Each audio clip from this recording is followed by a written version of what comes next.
हाँ जी, so welcome back to the channel और बहुत सारे अपडेट्स है। पहली चीज़ तो मैं ये जेईई नोट जो ऑर्गेनिक केमिस्ट्री के हैं मैं वो बनाने वाला हूँ, मतलब मंगाने वाला हूँ, क्योंकि भाई मेरे लिए बहुत इंपॉर्टेंट है। मेरी ऑर्गेनिक केमिस्ट्री वैसे ही वीक है और कितना ही वीक कर लूँ मैं अपनी ऑर्गेनिक केमिस्ट्री को, so I will be ordering them. और इतना ही नहीं, जो ये जेईई नोट्स है जैसे एसकेसी वगैरह जो सलीम सर का है, उसका I am not sure about it कि मैं ऑर्डर करूंगा या नहीं, लेकिन I will try to order it. अब देखेंगे क्या उस समय की सिचुएशन होती है। यार तुम समझो बात को, मतलब समझ रहे हो ना। तो रिवीजन का अब मैं आपको आज का प्लान शेयर पहले कर देता हूँ कि रिवीजन करनी है इसकी मैग्नेटिक फोर्सेस की। 11th का रिवीजन करना है gravitation and SS, that is the sequence and series. Gravitation का आरजे सर ने हमें टारगेट दे रखा है, शॉर्ट नोट्स बनाने हैं मुझे ईएमआई और ओसी के। फिर लेक्चर्स करने हैं, मॉड्यूल्स करने हैं। मॉड्यूल का मतलब दो ही मॉड्यूल करता हूँ मैं यूजुअली। टेस्ट करना है, मैथ्स का एमओडी एंड एओडी करना है, डीपीपी करने हैं। डीपीपी मैथ और फिजिक्स के ही करने होते हैं, और एचसी वर्मा भी करनी है। और रिवीजन में हेलो एल्किन्स हेलो एरीन्स भाई मैं पक चुका हूँ। ये चैप्टर कैसा चैप्टर है यार, ये चैप्टर ही कुछ गलत है, मतलब इस चैप्टर में ही फॉल्ट है भाई।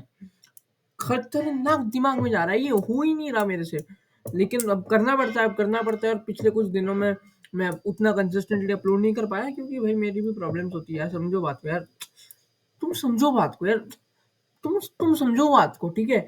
बहुत दिक्कतें होती है, स्पेशली सर्जरी के बाद बहुत सारे चेकअप्स करवाने पड़ते हैं, बहुत सारे गोलियां खानी पड़ती है। वैसे बाय द वे मेरा डिस्ट्रैक्शन उतना ज़्यादा डिस्ट्रैक्टेड नहीं हूँ मैं एज़ कम्पेयर टू अदर्स, मतलब आई होप सो अगेन। और बाकी तो सही ही चल रहा है वैसे। बैकलॉग तो ऐसा कोई है नहीं, मैंने बैकलॉग सारे कवर कर लिए थे 15 अगस्त को ही, और जो सैटरडे संडे मिला था उसी में। एंड अभी तो मस्त चल रहा है, अभी तो वैसे ठीक ठाक ही चल रहा है वैसे। मस्त क्या ही बोलो भाई, मार्क्स ही नहीं आ रहे, कसम से बता रहा हूँ। एक टेस्ट नहीं दिए मैंने, लेकिन मैंने सब्जेक्टिव टेस्ट मिस की थी। उसका रीजन सिर्फ एक ही था कि मेरे से नहीं हो रहा, क्योंकि मेरा जो बैकलॉग है वो बहुत ज़्यादा था। तो बैकलॉग कवर करने के चक्कर में मैंने जो सब्जेक्टिव टेस्ट है वो मिस कर दिया। अच्छा बाय द वे मैं सोच रहा हूँ कि एलन के भी कुछ टेस्ट दूँ। मैंने 11th में दिए थे और मेरे अच्छे मार्क्स आते थे, 180 190 आते थे। मतलब अच्छे तो है नहीं भाई, ये घटिया मार्क्स है, लेकिन फिर भी ठीक ठाक आते थे। ये मैं 11th की बात करूँ, मिड 11th था, मिड भी नहीं, I think end of the 11th।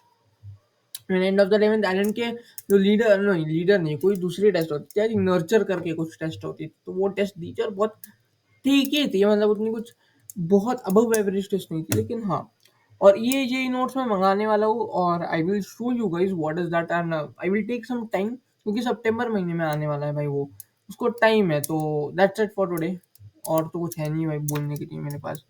क्या ही बोलूँ और कितना ही बोलूँ, ये भोग ही रहा हूँ क्या ही। That's it, that's it guys, that's